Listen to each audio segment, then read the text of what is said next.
Hi guys! Wow, my voice did a really interesting thing there. Thank you all for coming. I'm really excited to get into the road to Civil War, but before we do, I have a couple of announcements. Star is going to be at Imagine RIT. We are going to be having a booth. We're going to be educating people on recycling, and you're going to have the option to build some cute little robot toys out of recyclables.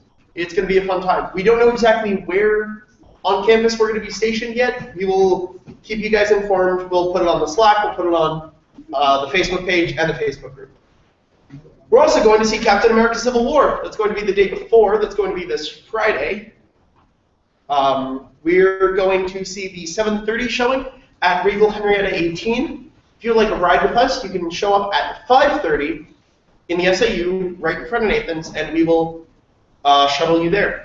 If you don't feel like going out and buying your own ticket, you can give your money to us instead. We will buy your ticket for you and then distribute it to you when you come to be driven there. Or if you would like your ticket another time, you can just contact us.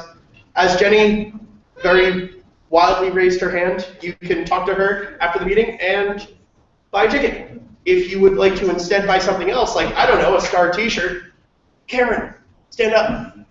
Cameron's wearing a Star t-shirt. Sorry for everyone at home. Cameron's wearing a Star t-shirt. If you would like to buy a Star t-shirt, you can also. Don't trip. Oh my god. If you would, he was the first one I saw. If you would like to buy a Star t-shirt, they are $15 if you are not a paid member of Star, $10 if you are a paid member of Star. Come talk to Jenny or any of us if you're interested in buying a t-shirt. We'll pull one out for you, and we'll make the trade, and you'll be happy, and we'll be happy. It'll be great. Very, very important. This Wednesday is Star Wars Day, May 4th, and to celebrate, Cab is going to be doing a screening of Star Wars The Force Awakens. Yes. The Force Awakens? No. I like that. I'm keeping that one. So they're screening it in the Policini Center. Doors open at 7:30. Movie starts at 8:30. Be there. It's going to be cool. One last thing, which is a shameless plug. Fantasy Club, which just got its start this year, but it's going to kick into high gear next year, had its elections last week. And e-board is, we have our king, Ryan Muskoff. Camera, there you are. There he is. Beautiful. The hand of the king, Joe Corsella, who is currently the star engineer, is not here right now. The master of coin, yours truly, Ryan Morganlander. We've got head alchemist, Michael Sarlo. And we've got, who's also going to jump up here, awesome. And we have town crier Matt Pressman, who is not a star member, but super cool guy. We like to foster inter-club relations, and you guys should definitely come check out Fantasy, just like we're going to keep spamming Star at Fantasy Club.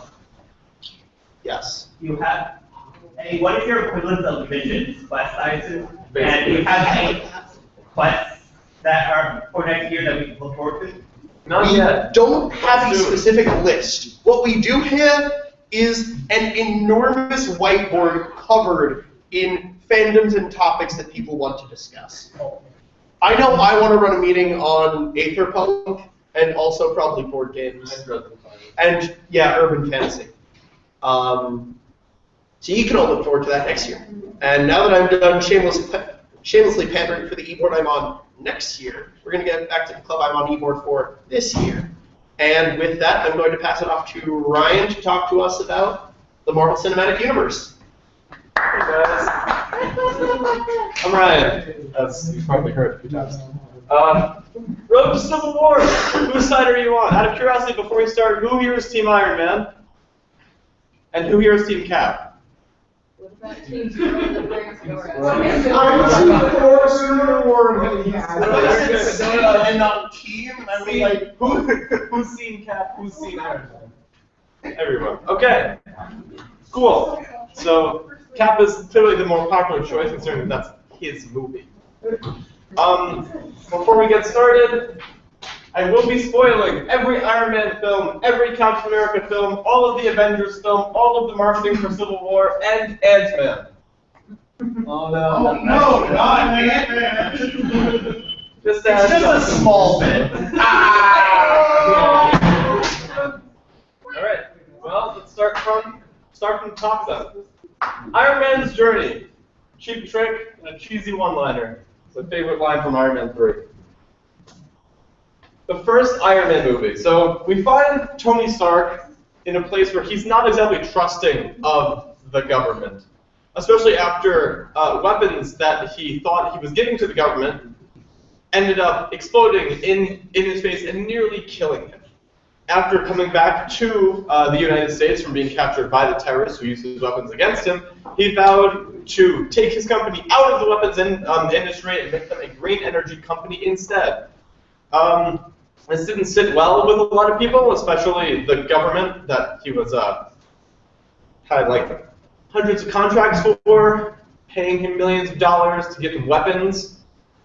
They didn't exactly like that. Neither did Obadiah Stane, if you guys remember him. First villain, bald, kind of a jerk.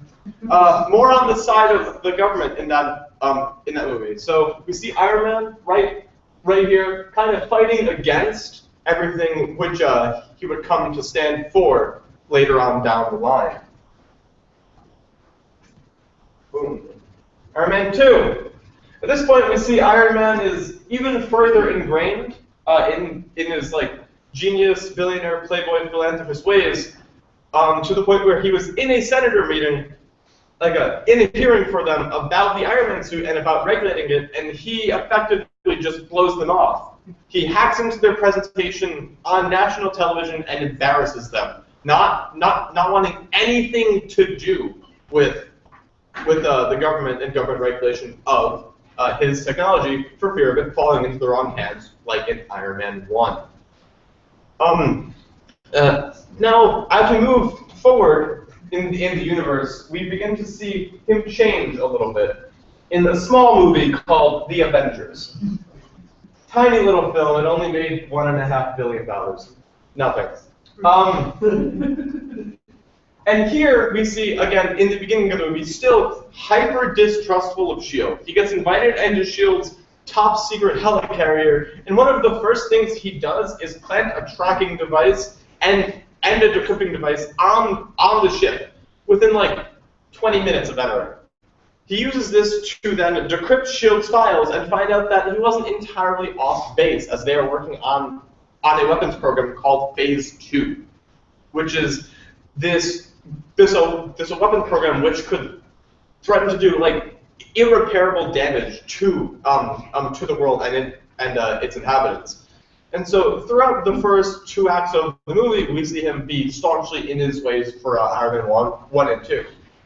But then in Act 3, the Battle of New York happens, and a nuke is launched towards Manhattan. Now he takes this nuke, and for the first time in his entire life, really throws himself first, stops acting selfishly, and was willing to give his life to save New York City.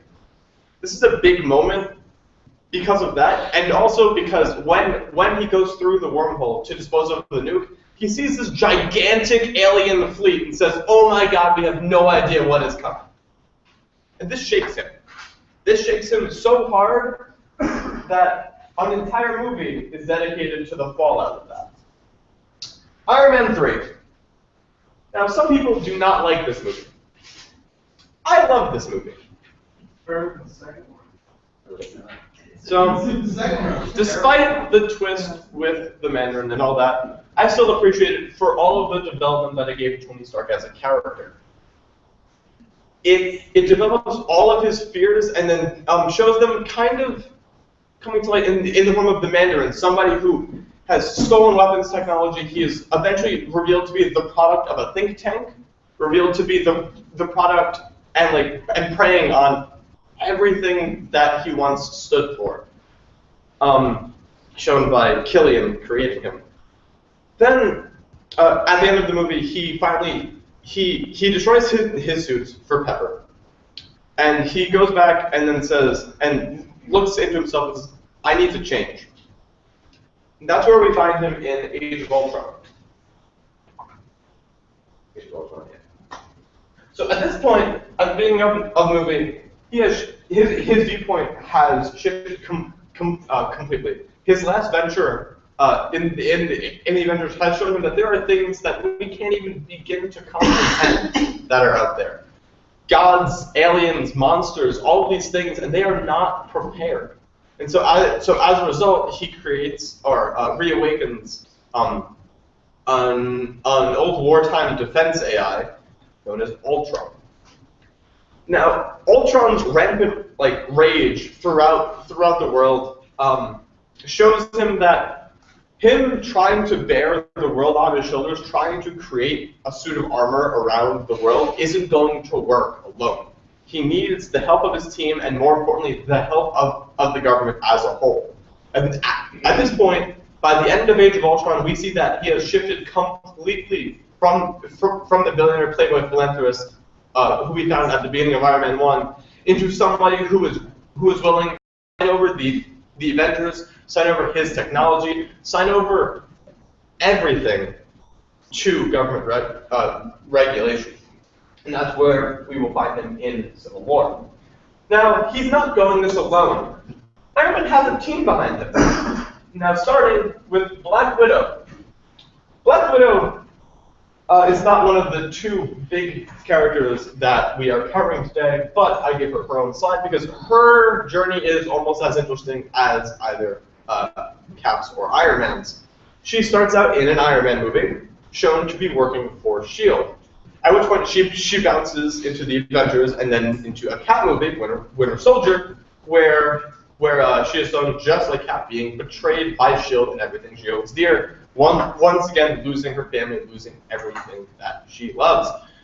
But then in Age of Ultron, she is conflicted yet again, and romantic subplots aside, we see her grow. And then she is going to join Team Iron Man's side during the Civil War. But there is a lot of fan speculation that she's playing some kind of double agent role.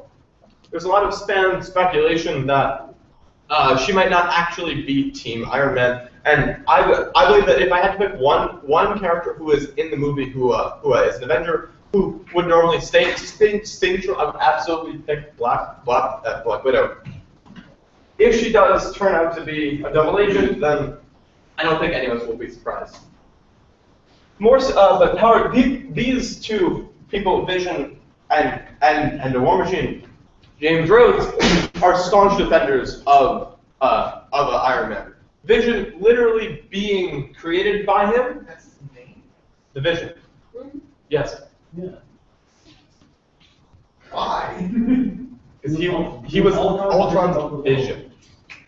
So he just Like history It's reason. also his Yeah. comic name. Yeah. Yeah. I thought they just didn't bother to name him.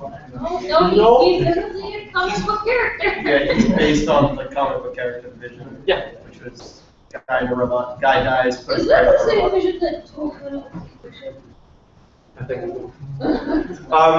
Yeah. So Vision, literally created by Stark and Thor, and Thor Banner. He is on the side of life and eventually sees that the Avengers running amok and without oversight causes a lot more destruction than they could save, as evidenced by New York, by London, by Johannesburg, by Sokovia, and by Washington, D.C. So that's why he is on Team Iron Man. War Machine is literally a soldier. He was a colonel in the military before acquiring the War Machine armor in Iron Man 2. He was eventually promoted to Iron Patriot in Iron Man 3, and becomes an Avenger at the end of Age of Ultron. And so it's not surprising at all that this soldier character who was brought up and raised to be a colonel is siding with the government and having Tony, helping Tony with registering the Avengers. Also, their toast basket. That's true. That too. Now we have two new characters, Black Panther and Spider-Man. We're getting into a little more speculation territory at this point, so I'm just going to provide my best theories as they haven't been in any of the previous movies. I personally believe that Black Panther will be a victim of some kind of terrorist act by the Winter Soldier. And because Cap will be defending the Winter Soldier, Black Panther will side with Iron Man to try to put down all of this nonsense and try to restore order to the world. We could talk more about theories for why Black Panther is on Team Iron Man at the end. Spider-Man, he's going to be smart if anyone's ever read a comic book before. I sure haven't. So as you might think, There's a hyphen between those words. Technically. Also, now the O. Spooderman. Yes, you're correct. So as you see in Spider-Man's eyes and on various other parts of the suit, he's outfitted with Stark tag. So this high schooler who is a genius, who is smart, would probably side with somebody who creates his own suits, is a living wonder of engineering for how he survived shrapnel in his chest, and as a result, given his spider powers, we don't know how he got them in this new universe yet. It's not surprising that he is on Team Iron Man because he's movie at all. Now, Captain America's journey, the first Avenger. So starting with Captain America, the first Avenger. We find Steve Rogers in the beginning of the movie wanting to desperately serve his country in any way that he can. He has falsified applications to the military. He has tried desperately to serve his country, but alas, his body has failed him. Over and over and over again, his medical conditions and medical history have prevented him from joining up with the military and fighting the good fight in Europe, effectively punching Hitler in the jaw. Thankfully, the government has a plan, or at least one of their doctors does, with the super soldier serum.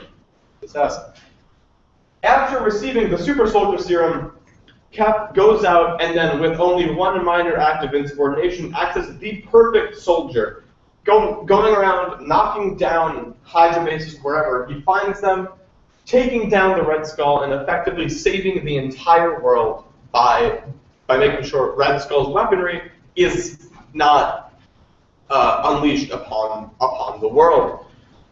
But then he goes down in the ice and becomes a capsicle for 70 years.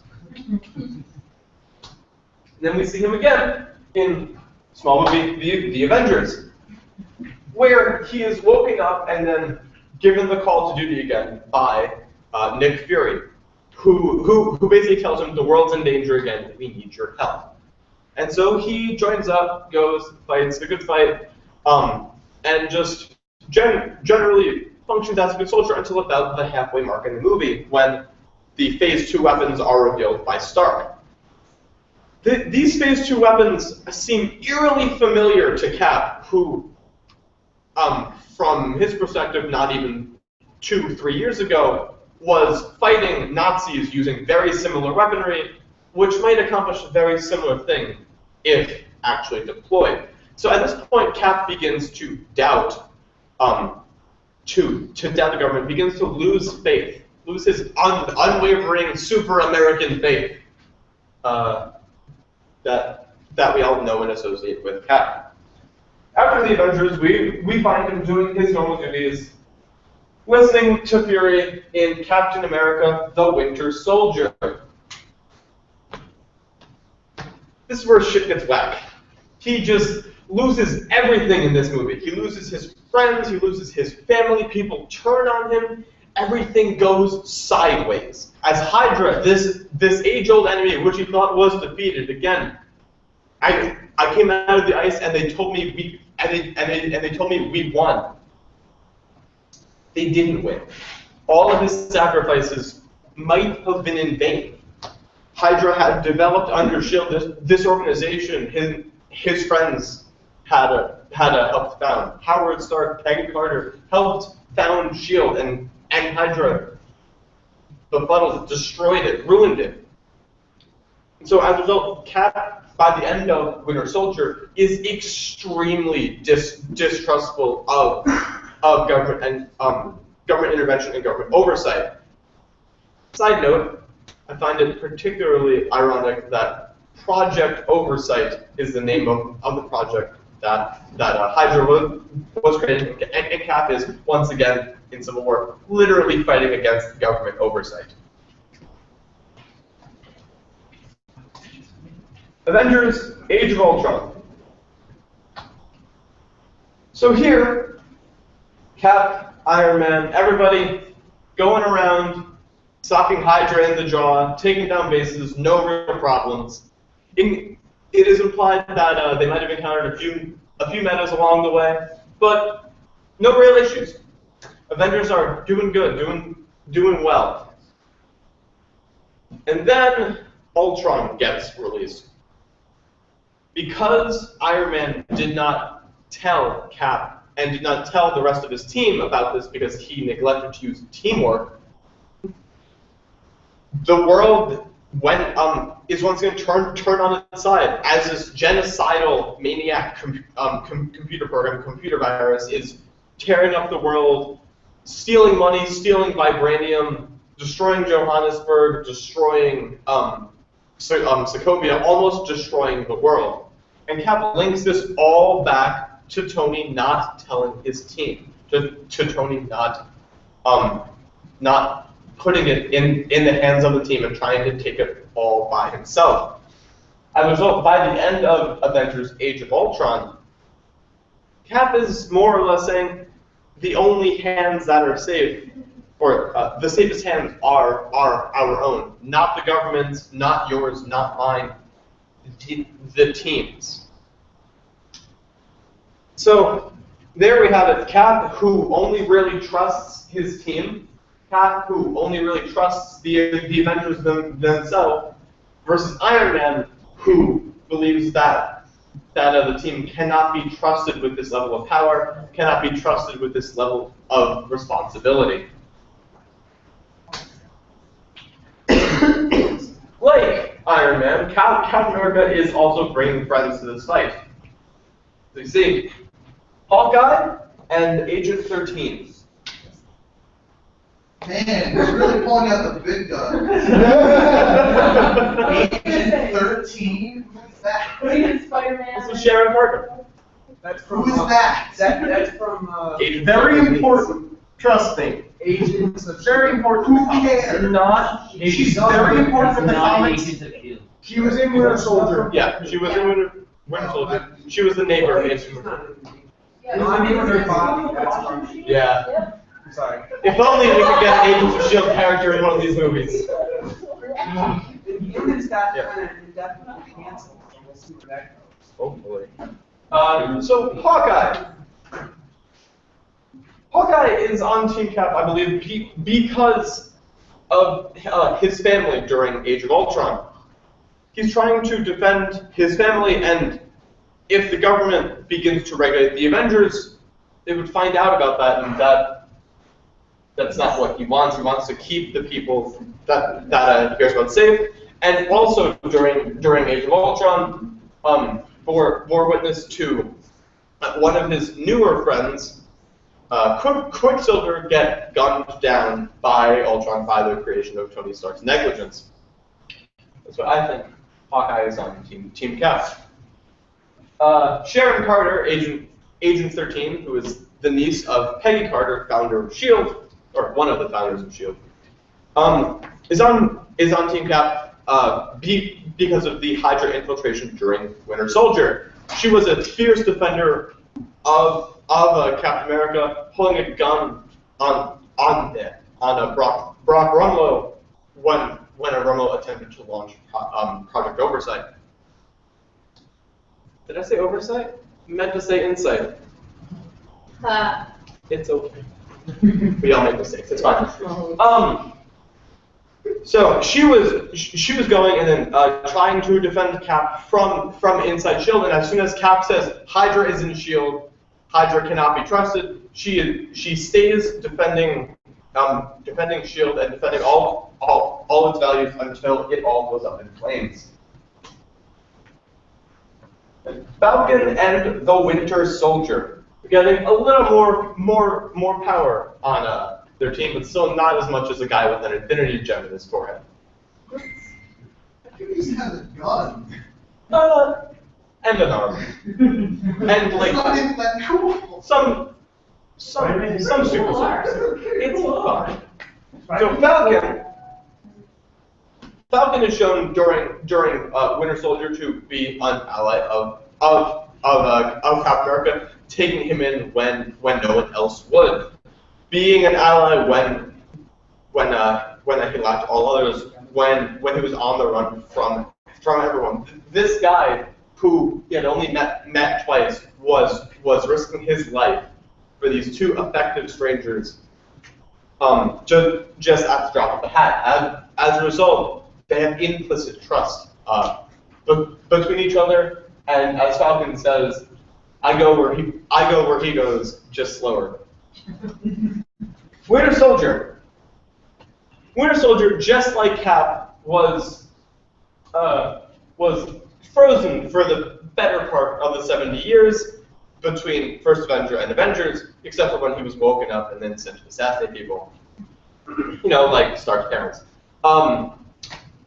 But Cap tries all of Winter Soldier to try to bring Winter Soldier in. It's so confusing having the name Winter Soldier and the movie name Winter Soldier for the same thing at the same time. So Cap is trying his best during this movie to keep Bucky safe, to keep Bucky out of harm, so that he doesn't get executed for all those crimes he didn't want to commit, as he was brainwashed by Hydra during that time. As a result, it's a no-brainer that Winter Soldier is on Team Cap. Yeah. Is this powerful enough for you? Is that enough fight for Vision? Literal magic? Literal? Okay. Ant-Man gets his own movie, actually fights Falcon during that movie. Ant-Man is on the side of Team Cap because he's also been a victim of the government system. He's been a victim of corporate America and been a victim of all of these like giant suits who don't care about the little people. Yeah. That's fine. Killing it.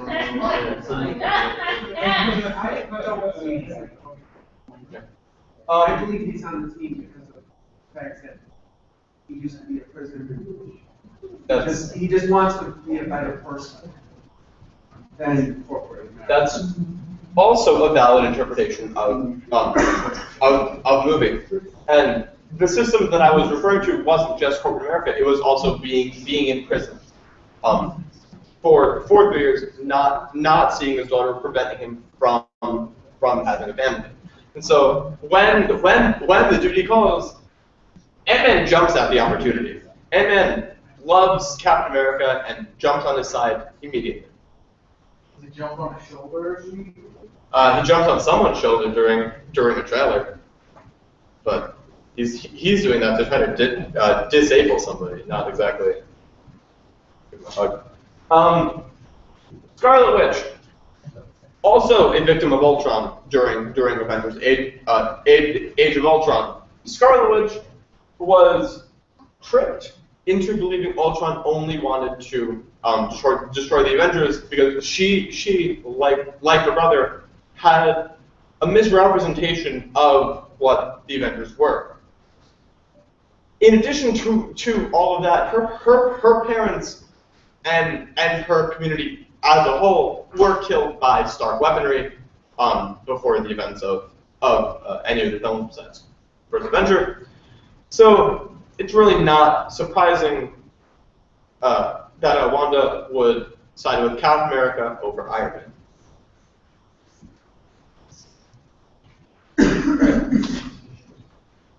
The future. Captain America Civil War. As you see, battle lines are literally being drawn. People are beginning to fight over government regulation, being drawn to fight over over what side will they take. Should the government have power over the heroes? Should the government be able to tell them where to go? Should the government decide where they go? Or should the government take a more laissez-faire approach? Should the government kind of let the Avengers be, as they're doing an alright job? If any of you follow the WHIH Twitter account, which is effectively Marvel's viral marketing attempt through Twitter, you can see that the general population of the MCU is beginning to trend towards Iron Man after the Battle of New York, destruction in London, the Triskelion in Washington D.C., the destruction in Johannesburg, and the near global destruction in Sokovia. With all of these catastrophes and all these blunders building up, and with very little accountability for it, it's not really a surprise that this is a torn issue and that Civil War is the result of all that. So that's what I had planned. We're good. That's what I had planned for today. At this point, I would like to open it up to general discussion about the movie. Any questions you have for me about the movie and about the characters? I can answer to the best of my ability. So Morgan Lender. I have a theory that Iron Man's going to die in the movie. Okay. And he's going to appear because I know he's contracted. Are we okay talking about? Don't they know that if Iron Man dies, no one will go to see the Avengers? You're just wrong. Are we okay? Not necessarily spoiling movies, but like talking about the contracts that are publicly. Does anyone have an issue with? Like, we know characters are going to show up, or we know actors are going to show up in movies because they've already. Are people okay? Okay, I don't think anyone is objecting. So all right, cool. So Robert Downey Jr. is slated to show up in Spider-Man, and given that we know that Spider-Man's suit probably has Stark type in it, I think he's gonna have like a Jarvis kind of role. I think it'd be really interesting. Yeah. Like unadvised or almost like a pseudo like parent, maybe like an uncle role. Is it like a Superman's dad? It's less shitty. So people are speculating Iron Man's get killed off. What does that mean for Infinity War? Because they're going to need Iron Man to. I mean, not necessarily. I mean, they have Vision. Yeah, but Vision's more to the But his gem's going to get knocked off. That's true. We do know that Vision will have his stone removed in order to form the Infinity Gauntlet, Thanos, all that eventually. So, I mean, I don't subscribe to the theory Iron Man's going to die. I do subscribe to the theory, however, that the title character might pass away during this film. I think he's going to slip into the home. And I think they're going to use his like Time bullet. I feel like that might be a little bit. Don't talk about that. Spider-Man was taking inspiration from Tony Stark. Yes. Spider-Man's like personality when he's fighting, and Darby's personality where he's constantly making fun of his enemy. If her plan could try to be more like Tony Stark. That would be hilarious, and I really want that to be true. Because of all this clips. Well, yeah, but in a world where Peter was very young when like Iron Man first came out and then revealed himself, it's not unrealistic to think that, oh, Peter might idolize this guy because he's basically everything he wants to be. So, could be. Yeah. So I find Tony's motivations in Age of Ultron really interesting because like Sokovia and everything that happens is cited like in Civil War trailers as like superhumans have way too much power, they're out of control. But one of the reasons Ultron came into being is because Tony wanted to exert the kind of control he's hoping for in Civil War, and it backfired horribly. So isn't Ultron not a way to say, look, the superheroes have too much control, but a way to say, look, this is what happens if you try to let the government take over and it backfires? I see where you're coming from. Tony's not the government, though. Yeah, but Tony was one man. Yeah, well, Tony created Ultron, but Ultron was, again, his creation. It was a reflection of him solo trying to bear the weight of the world on his shoulders. So I think that as I mentioned earlier, that Tony realizes that he can't do that alone, that he needs the help of his team, though he goes against that later by going and creating Vision. Which, I mean, hey, it worked out. One for two, it happens. But then I feel like just like Thunderbolt Ross comes up and says, "Hey, you can't do this anymore. People say that you can't do this anymore." And then he goes, you know, you're right. You really can't. There's no accountability for actions. Like when he drops the Hulk and then destroys a building in Johannesburg. He basically just says, yeah, all right, I just paid for that. There's no one there. Everything should be fine with me dropping this guy and unexpectedly and then destroying a building. Just things like that. There needs to be somebody who is accountable, who is not just whichever hero was closest. There's also someone on that's Bring it back to character deaths. Yeah. I'm not really worried about anyone dying and staying dead because there is a chance of when Thanos really being big on it.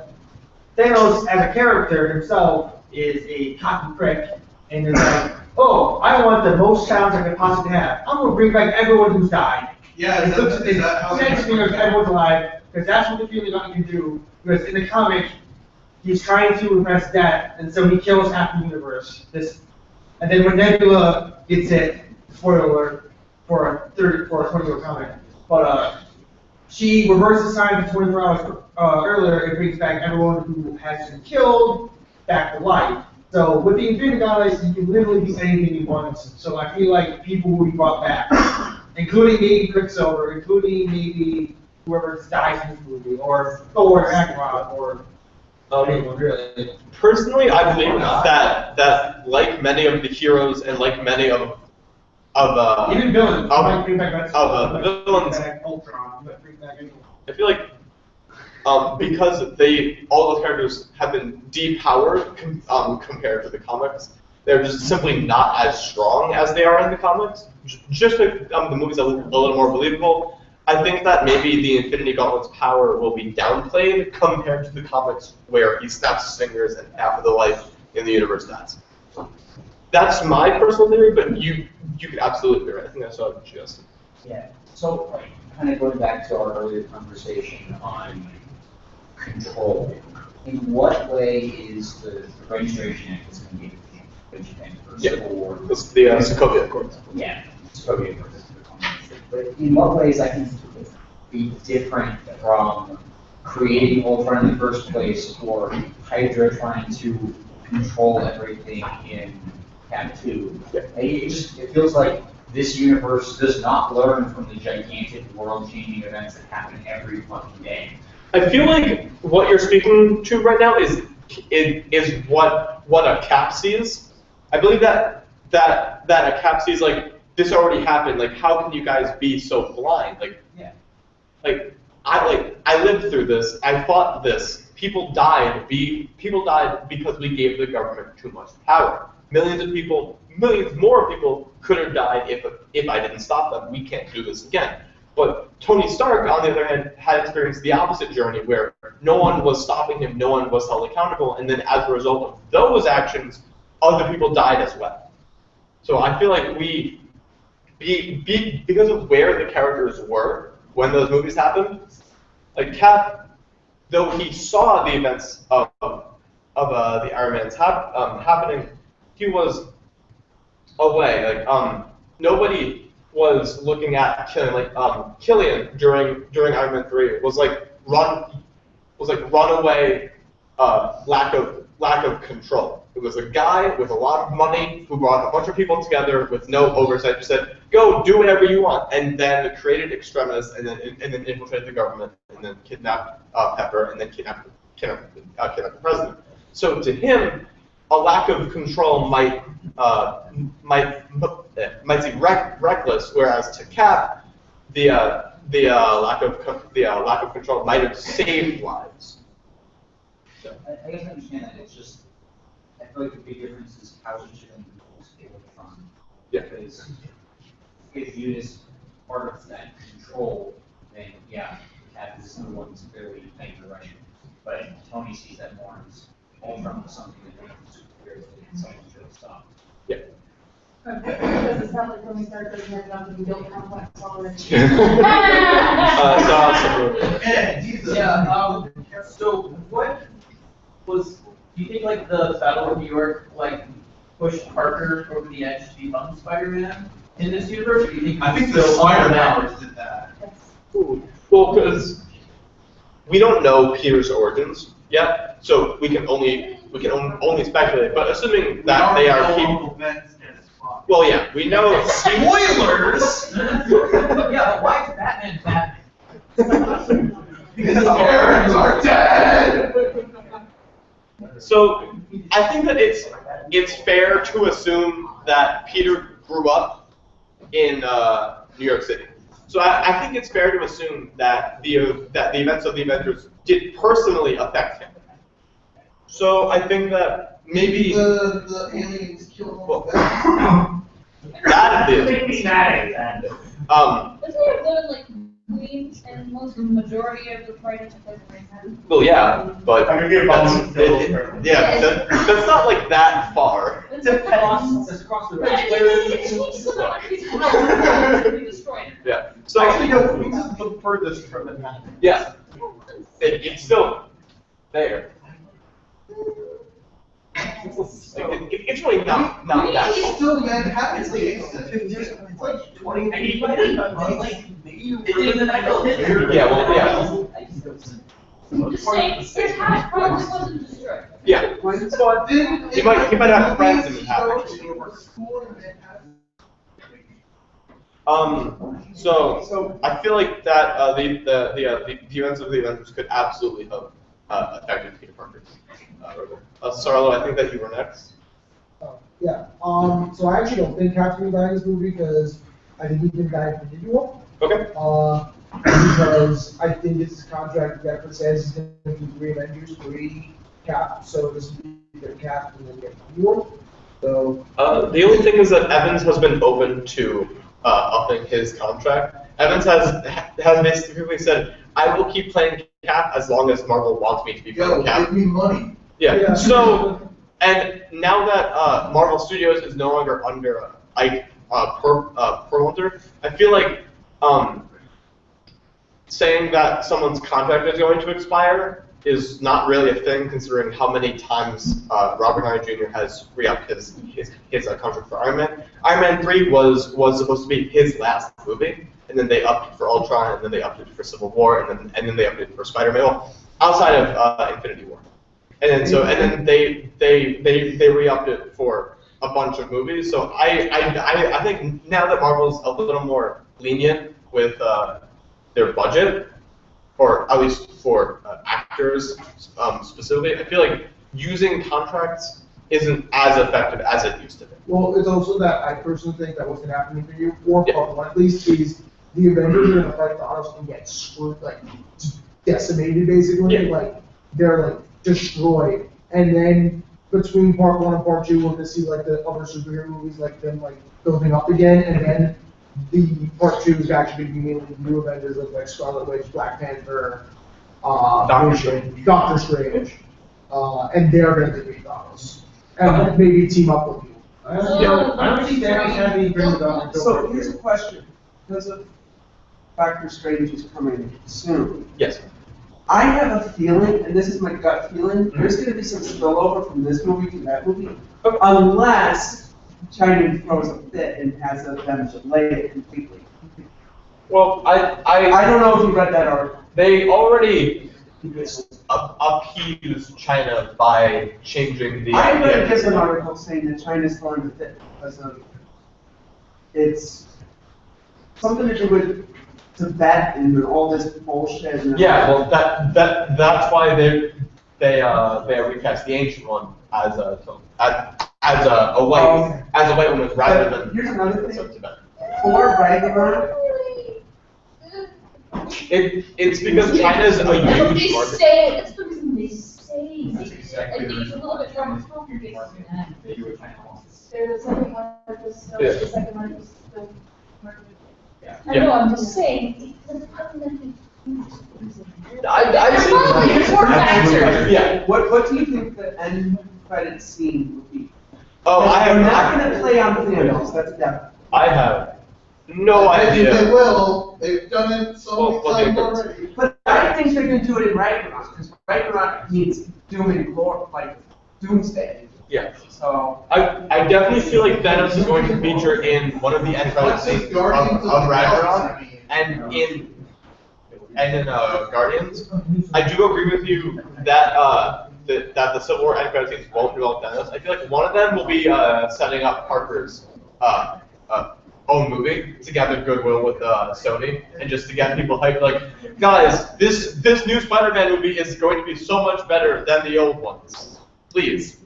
Believe us, go see the movie. I don't know what the other end credit scene is going to be. Yeah. So they don't do another Spider-Man origin movie. They've already confirmed we are not seeing Uncle Ben's death. I mean, this is practically his origin movie without his actual origin. Yeah, like- We're not gonna do anything after it.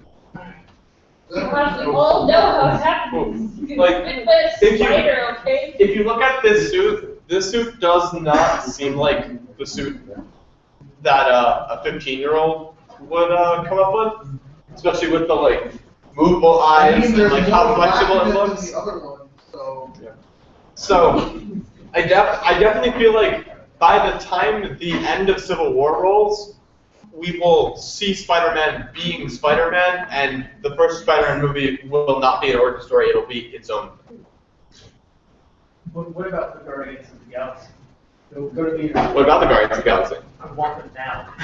Well, you gotta wait a little bit. No, I want them in Civil War. I want the Guardians of the Galaxy be in Civil War. Oh, Star Wars! Big like airport fight scene that's and like the yeah, exactly. Like, spaceship drops down. I see some of this amazing thing for like the MCU or Yeah. Infinity War. It's like, you know how like Tony Stark or Iron Man always like flies into ACDC? Like Infinity War is going on, they're like fighting Thanos, and all you see is you hear 80s music and go on with them into the sky, and it's like they shoot into the rocket and like they jump out and the Guardians get recorded. That'd be pretty funny, but I do feel like it'll be a little bit different. The only race that invented music and dance. Yeah. Here's another question. I mean, Corolla's not the first to look like We're gonna TNT do line, Captain America. because with her backstory being stuff. Yeah. What do you think? What's gonna happen to Bucky and Soldier? You think they'll- I feel like Bucky is going to regain all of his memories and once again become Bucky Barnes, become James Buchanan Barnes. By the end of the movie, I feel like Bucky will have fully fought off all of his like training, all of his like Hydra brainwashing, and hopefully be redeemed in the eyes of the government. Hydra, Unless put someone an else- SD card brainwashing program into the metal bar. So do you think we'll see? See what? Next year. I don't think we're gonna see Nick Fury in this movie. He hasn't been cast.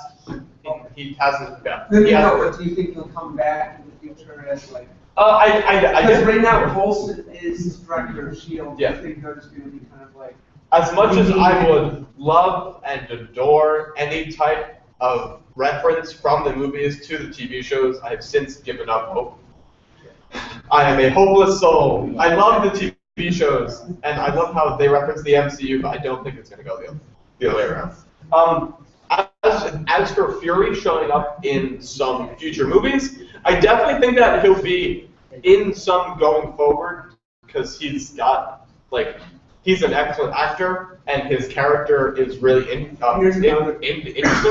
Because I know later on in the comics, he becomes the Watcher. Do you think the Watcher will show up eventually? Are they going to play on the notion of the Watcher? The Watcher is owned by Fox, so I have to know that. Oh, really? Yeah. Wait, are you talking about the Watcher? The Watcher's owned by Fox. The Watcher is owned by Fox. Like the character of the Watcher. The Watcher. Like the Watcher. On the subject of Bill Coulson, do you think Infinity Wars is going to punch Thanos in the face? I would absolutely adore that. I would literally do a backflip in my seat. But again, I've since given up hope on them mentioning it. That would have to involve like a whole reunion and Yeah. Bill Coulson. Hey, Did you On the die? bright side, though, is anyone here not caught up on the Agents of S.H.I.E.L.D. who cares if I say something? No one cares about it. Disagree. Awesome. Shield is amazing. At least they gave him an energy shield. Like that's pretty cool. Like he has like a circular energy shield with like the shield logo on it, so it's cool. What? Does it protect his back? No, it comes off with his arm. Should have put it on He his was back. making a joke. Oh, okay. So, Taylor just said something, so sorry. me first? Okay. So I know it's not going to happen in like a million years. But what I really want is I won't say anything about the character because that's like a big spoiler. But the main villain of the current season should be in Civil War, and that's why he replied. I mean, I would love that, but that's just, It's not happening. gonna happen. But I would really want. Yeah, I would freak if we got. Squidward. So Taylor. So, what two characters do you think are going to be the completely horrible, inappropriate love story in this movie? I'm so excited for Vision and War Machine.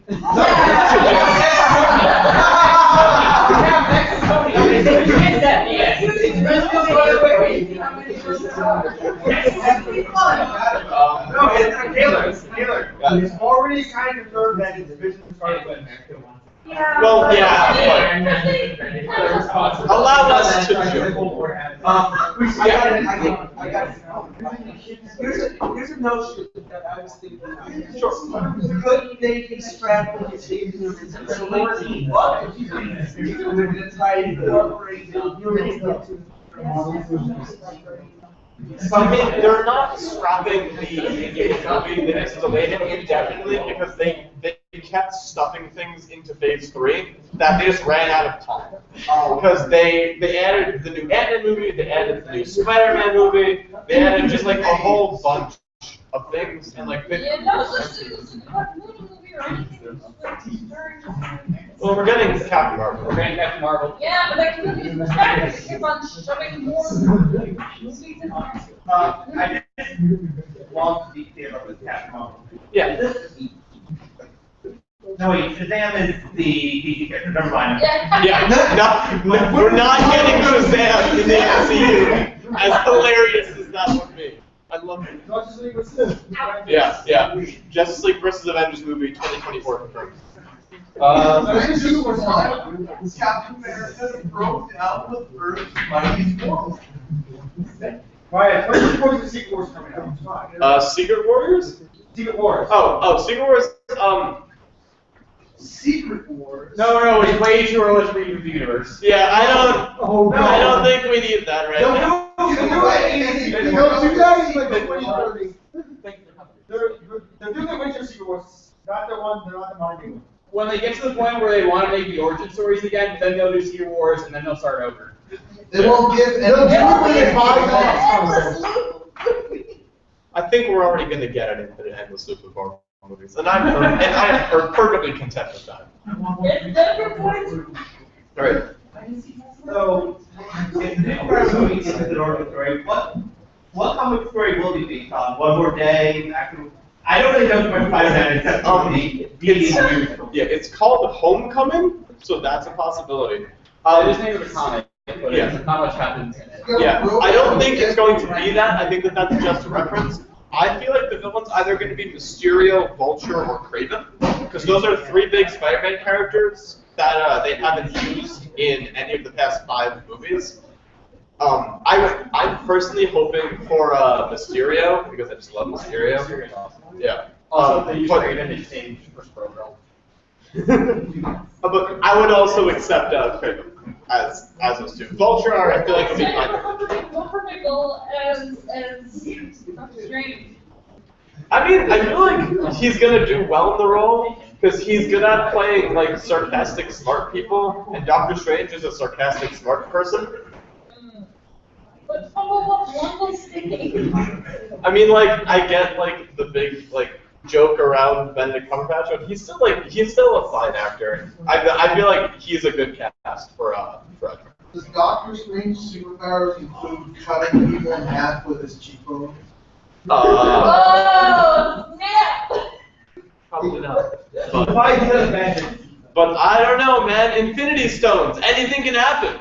We can totally get that like giant blades just come down. I don't think he needs blades. I think he just needs his face. We can get one of their pets fighting the mind gem, and that's our Pet Avengers. Incredible. Anything else? Any other discussions, theories, questions? Just about MCU in general? Well, I mean, at this point, it's like opened up. Why does Infinity War have to be 2018? What now? Because they need to build up the universe. They need to get to. Because they need to fit like 8 movies into a 3-year time span. Because they want to make money, but like. Because people apparently care about characters such as Ant-Man and the Wasp. Because they can I love Ant-Man and the Because they can be defeated by a size 10 Nike shoe. Did you watch Ant-Man? No. Well then. Ant-Man grows in strength. I don't care. Because it doesn't retain the density of a normal human. Yes, he grows stronger. Doesn't mean like. Well, other times Ant-Man destroys physics as a whole. But we don't talk about it. Squashed by someone stepping over it. Ant-Man looks like back. Alright, I think that we're good. Thank you for coming, everyone. Star e-board members want to sign off or something? Single hug and then we that's Wait, where's the server? Okay. Thank you, guys. We're going to see Civil War on Friday. We're going to see the 7:30 showing. We're meeting at 5:45 in the SAU lobby. You're going to the carpool and you can